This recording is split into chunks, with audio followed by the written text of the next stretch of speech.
Hello, good evening, Rigs Unlimited.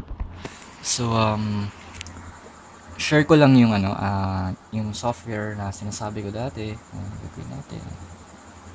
Alam ko matagal na, pero guys, busy kasi ako, so I have to prioritize yung mga trabaho ko talaga. Yun. So, this is not the fully functional program. This is just a part of it kasi malaking malaki talaga yung system na binabala kong gawin para dito sa Rigs Unlimited. So, yung system po kasi na yun, kaya po niyang isuggest anong build para sa'yo. Kunwari, gamer ka lang naman. Kailan pa ba naka i7 ka? Kailangan pa bang naka 39, 30k ka? Kasi kung laro mo, Dota lang or Counter-Strike lang, naman sila ganun ka power hungry. So, you're just putting the money to waste. Kung, kunwari, sasabihin mo pa, budget lang po is ganun. Tapos, magbibuild ka ng sobrang high specs eh. Tapos, di naman nagagamit its full potential. Sayang talaga yung pera. Pero kung enthusiast ka, yung talaga sinasagad mo, pera mo yan eh. Ikaw bahala. Pero basta ito, para to sa mga tao din na gusto matuto kasi hindi naman nila alam kung compatible ba yung part na yun or tinatawag nilang magkakaroon ba ng bottleneck kasi kulang sa RAM, mga ganun.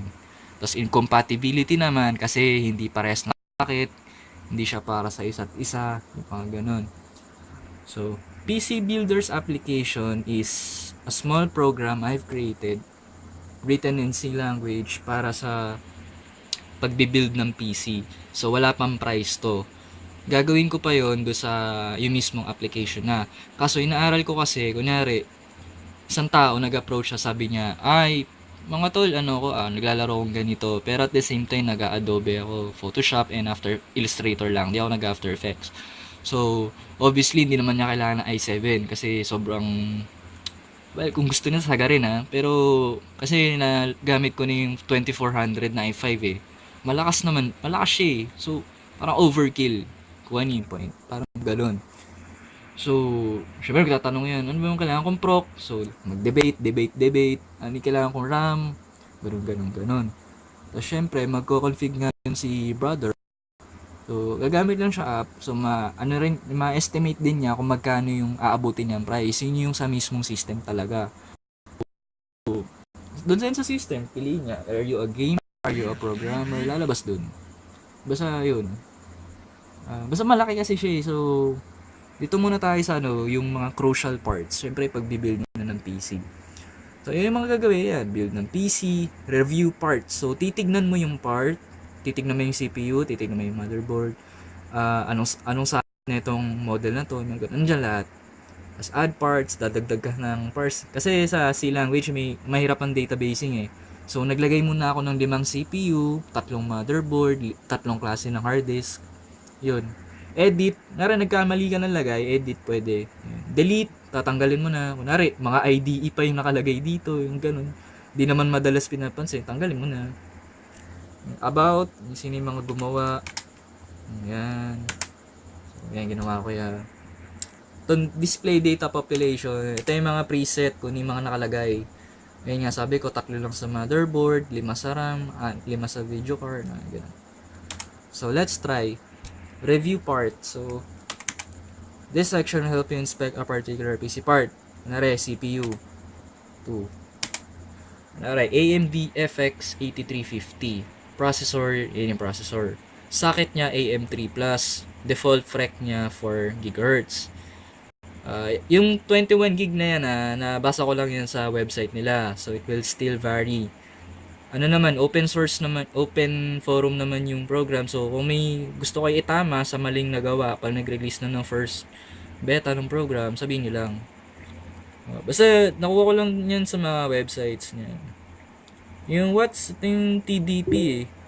So, nakalagay. May i7, meron din dyan. Ay, nasan yung kailangan? Ayan, 3570K, 3770K. Basta yan. So, yun. Bali, baba natin. Press anything to continue. Pili ulit. Ano pa gusto mong tignan? Video card. Ay, RAM na lang. RAM. Ayan. Corsair Dominator. Ayan. Ito yung model niya. Ito yung capacity niya. Ayan. anong DDR siya, anong default frequency niya, at case latency niya. Yan, yung watts. Sa ano ko to nakuha? Sa isang website. So, kung may gusto kayong i-comment na mali, sabihin nyo lang. Basta sabi ko nga, pag pinost ko yun, lahat ng mga mali sabihin nyo agad para maiwas to natin. Basta yun. Kasi, isa lang ako gumagawa eh. Hard drives. Yan. Power supply, yan, nakalagay din kung modular, semi-modular, fixed. Nandiyan lahat, pati yung certification niya. Okay? Yun. So, add parts. Add parts.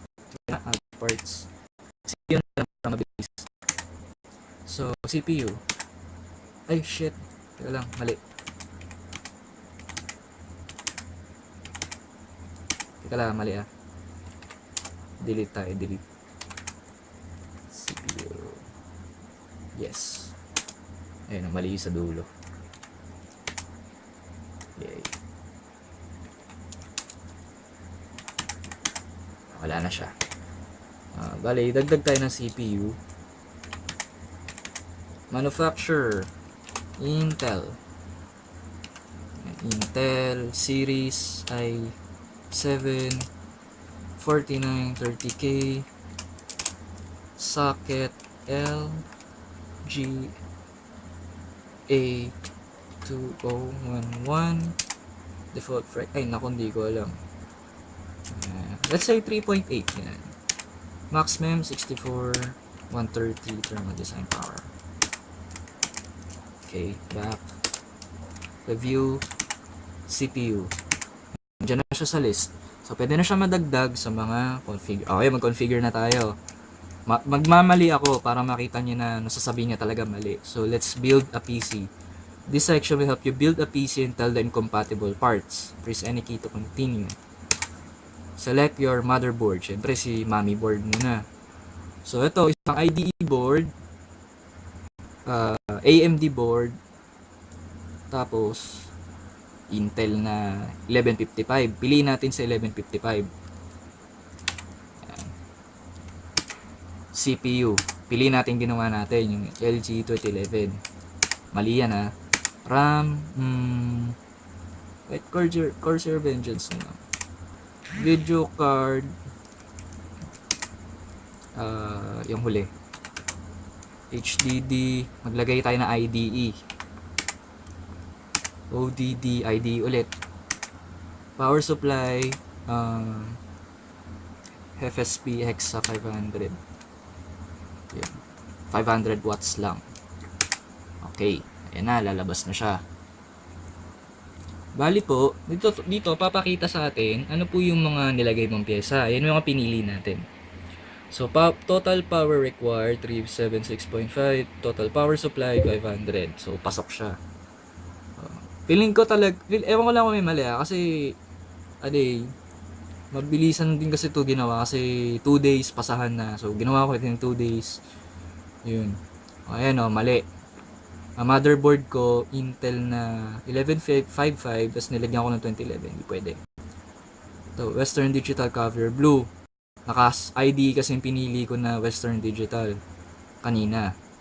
Ito rin yung light on na drive na nilagay ko, IDE. Nakaset lang yun sa DB, so database, so gano'n. So, isa yan sa essential part ng gagawin nating system para sa Rigs Unlimited. Yan yung functionality. So, ang mga abangan nyo pa, yung may price list na, yung sasabihin niya na para sa yung configuration na to, bagay kanino, kay gamer ba, kay gumagawa ng videos, mga ganun. Basta yun. Intindihan nyo na yun. Yun yan. So, automated, kumbaga. Para maiwasan na rin mga debate sa, minsan kasi nangyayari yun. So, yun. Magtutulungan din tayo dito. Pag nag-aasa ko ng personal experiences niya sa APUs, yung power consumption niya, yung kuryente, mga ganun. Basta magigets nyo na rin to one day. So, yan. So, yan sa mga ginawa ko, guys. So, thank you.